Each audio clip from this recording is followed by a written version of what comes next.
तो अब ना देर करता हूं बल्कि रिंग्स के कहानी की शुरुआत करता हूं।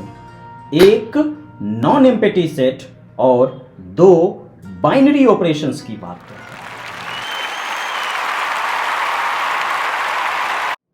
लेकिन इन कविताओं की जरूरत क्या है?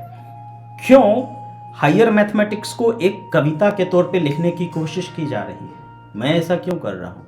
वो इसलिए क्योंकि अगर हम एंटरटेनमेंट में भी, आज भले ही कविता में, कल के डेट में फिल्मों में, है ना, रैप में या किसी भी तरीके से अगर हम अपने एंटरटेनमेंट के लिए मैथमेटिक्स के कॉन्सेप्ट्स का यूज़ करें तो वो निश्चित तौर पे हमारे सबकॉन्शियस माइंड में चला जाएगा और फिर रटने की जरूरत नहीं होगी। तो आइए एक कोशिश करते हैं, एक शुरुआत करते हैं।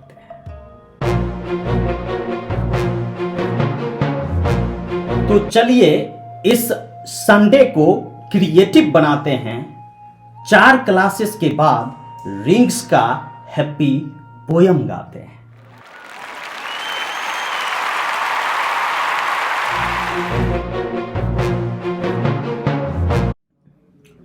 तो ना अब देर करता हूं बल्कि रिंग्स के कहानी की शुरुआत करता हूं।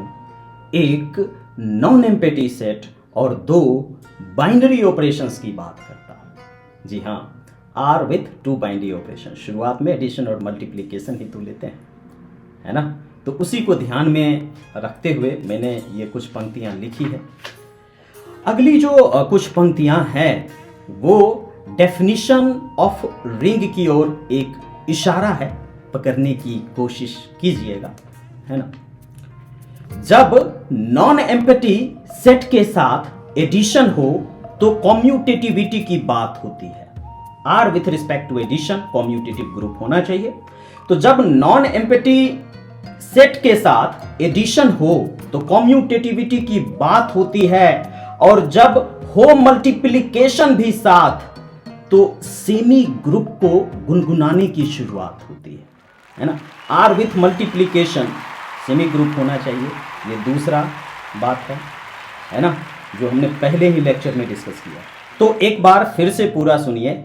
जब नॉन एम्पटी सेट के साथ एडिशन हो तो कॉम्यूटेटिविटी की बात होती है, और जब हो मल्टीप्लिकेशन भी साथ तो सेमी ग्रुप्स को गुनगुनाने की शुरुआत होती है, और जो होगा रिंग तो डिस्ट्रीब्यूटिव भी साथ होगा, वरना मानो ऐसे कि मां बाप के होते हुए भी अनाथ होगा, है ना। R with respect to addition commutative group है, R with respect to multiplication semi group है, और इसके साथ साथ डिस्ट्रीब्यूटिव का भी होना ही जरूरी है रिंग को डिफाइन करने के लिए। तो इसीलिए यहां पे ये जो हमारी कुछ पंक्तियां थी वह डेफिनेशन ऑफ रिंग को समर्पित थी। और जब रिंग का डेफिनेशन हो जाता है तो हमारा जो सेकंड लेक्चर है उसमें हम एग्जाम्पल्स की ही तो बात करते हैं, इवन फर्स्ट लेक्चर में भी, ठीक है। तो अब देखिए कि हम लोग एग्जाम्पल्स पे कैसे जाते हैं, ठीक है। अब एग्जाम्पल्स ऑफ रिंग्स का दौर शुरू होता है। अब एग्जाम्पल्स ऑफ रिंग्स का दौर शुरू होता है। कोई रिंग हो जाता है तो कोई कुछ प्रॉपर्टीज के लिए रोता है ना। कुछ प्रॉपर्टीज अगर सेटिस्फाई नहीं किया तो कहते हैं कि ये रिंग नहीं है ना। जो भी हमें postulates commutative group with respect to addition, semi group with respect to multiplication, distributive law, अगर इसमें से कोई भी एक प्रॉपर्टी सेटिस्फाई नहीं होता है तो हम उस अलजेब्राइक स्ट्रक्चर को बड़ी बेरहमी के साथ कह देते हैं कि तुम रिंग विंग हो नहीं, है ना। तो इसी बात को मैंने यहां पे लिखा है कि अब एग्जाम्पल्स का दौर शुरू होता है। कोई रिंग होता है तो कोई कुछ प्रॉपर्टीज के लिए रोता है। अब गौर से देखते हैं सेट्स और बाइनरी ऑपरेशंस को। और स्टूडेंट क्या करता है कि गौर से सेट्स और बाइनरी ऑपरेशंस को देख रहा है। अब गौर से देखते हैं सेट्स और बाइनरी ऑपरेशंस को कि कौन क्या पाता और क्या खोता है। न देर करता हूं रिंग्स के कहानी की शुरुआत करता हूं एक नॉन एम्पैथी सेट और 2 बाइनरी ऑपरेशंस की बात करता हूं। अब आगे क्या होता है कि मल्टीप्लिकेशन के रिस्पेक्ट में तो सेमी ग्रुप ही था, तो मल्टीप्लिकेशन भी अब डिमांड करना शुरू करता है कि मुझे भी, मेरे रिस्पेक्ट में भी तुम कम्यूटेटिव हो जाओ।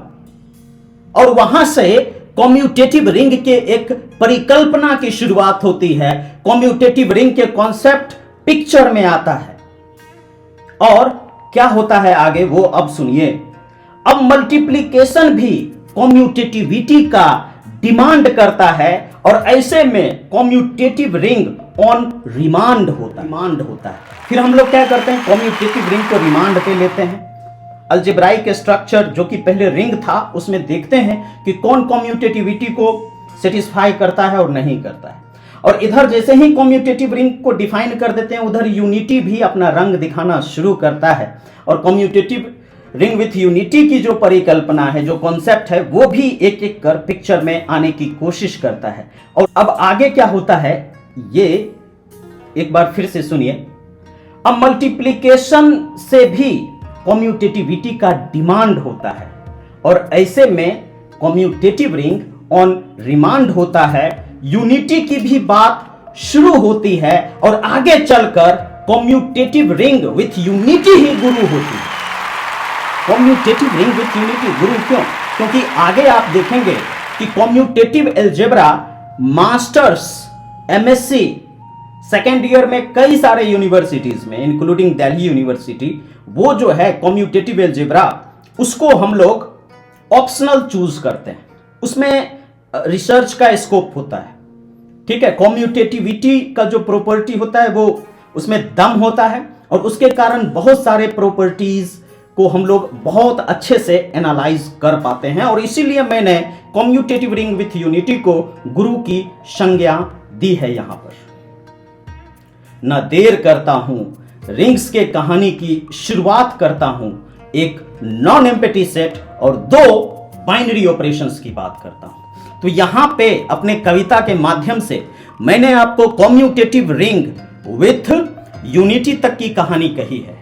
अभी हाल ही में लेक्चर 4 रिलीज हुआ है जिसमें हमने जीरो डिवाइजर्स और इंटीग्रल डोमेन को आपके सामने इंट्रोड्यूस किया है। तो आप इन लेक्चर्स को फॉलो करें।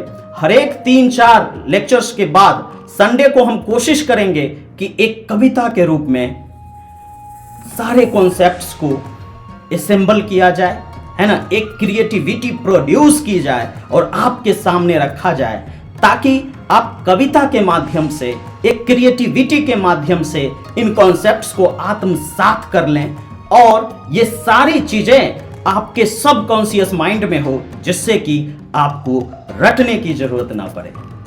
तो अगर आप मैथमेटिक्स में क्रिएटिविटी को सपोर्ट करते हैं, ठीक है, तो निश्चित तौर पे अपने सुझाव हमें कमेंट सेक्शन में दें। और जिन्हें मतलब प्योर मैथमेटिक्स डिफिकल्ट लगता है या फिर उन्हें लगता है कि यार इसमें सिर्फ लैंग्वेज ही लैंग्वेज है, I don't like these things, मैं रिक्वेस्ट करूंगा कि ये वीडियो उनको शेयर करें ताकि वो भी उनकी इस खूबसूरती को देख सके और इससे प्यार कर सके, ठीक है। तो इस चैनल का प्लेलिस्ट आप देखिए, हम पढ़ाते भी हैं, लेक्चर्स लेकर आते भी हैं और अगर आप लोगों ने सपोर्ट किया तो हम लाइव क्लासेस लेकर के भी आएंगे, ठीक है, ठीक है। तो मिलते हैं अगले वीडियो लेक्चर में, तब तक आप अपना और अपनों का ख्याल रखते रहिए, है ना, पढ़ते रहिए, लिखते रहिए और देखते रहिए पीके मैथ्स पंकज 13।